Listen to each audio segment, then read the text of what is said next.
एक बार फिर से स्वागत है। आप देख रहे हैं बिग टॉप 20 और भैया हमने यहाँ दीपक जला दिया है प्यार का, मोहब्बत का। अब देखते हैं कि दीपक की लौ तेज होती है या फूंक मार के बुझा देती हैं, क्योंकि हमारे साथ हैं रानी चटर्जी। स्टारडम क्या चीज होती है? स्टारडम कौन सा फल है? किस चिड़िया का नाम है? वो कब पता चला? कौन सी घटना हुई कि लगा कि अरे? हाँ, एक घटना हुई थी। एक शो था, बहुत बड़ा शो था भिवंडी में, मुंबई में। जी जी। तो उस शो के दौरान मैं कहीं ना कहीं अंदर से कॉन्फिडेंस नहीं थी अपने आप को लेकर। तो मुझे लगता था कि किसी बड़े हीरो के साथ परफॉर्म करूंगी तो बेटर होगा। मीन्स कॉन्फिडेंस किस चीज़ का नहीं था। अगर मैं स्टेज पे गई तो पता नहीं पब्लिक सीटी बजाएगी कि नहीं, तालियां बजाएगी कि नहीं, पता नहीं मैं क्या करूंगी। तो मेरे माइंड में था कि किसी बड़े हीरो के साथ परफॉर्म करती हूँ तो मैं बच जाऊंगी। तो एक तो वो घटिया डांसर होगा, मैं अच्छा कर ले जाऊंगी, जैसे मेरे साथ हुआ। नहीं, तो फिर क्या हुआ, मैंने जो हमारे इंडस्ट्री में जो उन दिनों स्टार चल रहे थे, काफी टॉप पर जो थे जी, आपको पता है, हमारे दर्शकों को भी पता है। तो मैंने अपने सारे को एक्टरों को ना रिक्वेस्ट की कि प्लीज मेरे साथ परफॉर्म कीजिए। तो उन लोगों ने अपनी अपनी को एक्ट्रेसेस के साथ सेट किया हुआ था कि उनको करना है। तो एक हीरो ने मुझे सहानुभूति दी कि हाँ रानी, हम परफॉर्म करेंगे।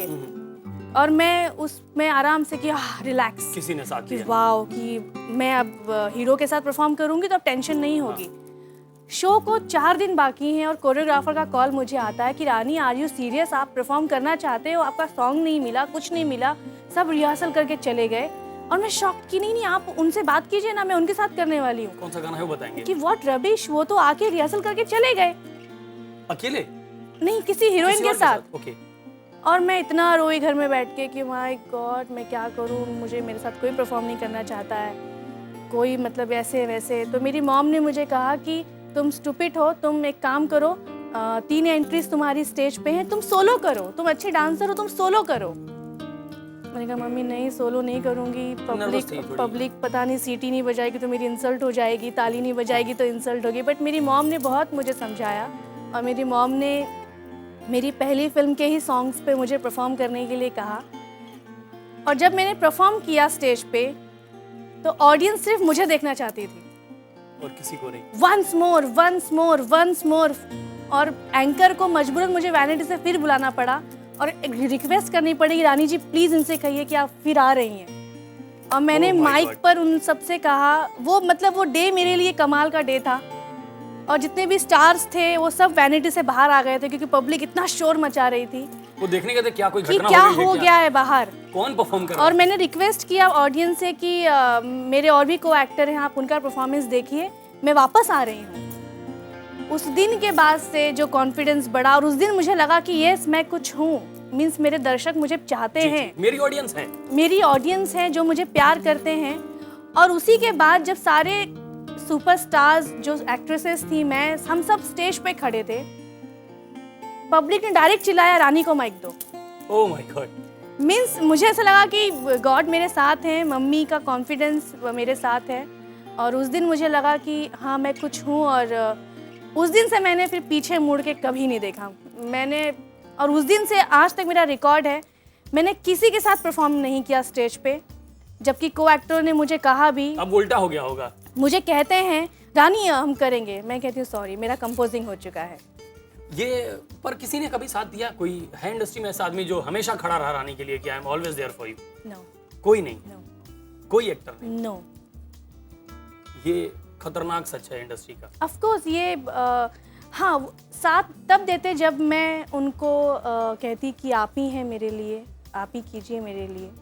मेरा था कि अगर मुझे काम आता है तो मुझे काम मिलेगा, काम नहीं आता है तो मुझे पता होगा कि मुझे काम नहीं आता है इसलिए मुझे काम नहीं मिला।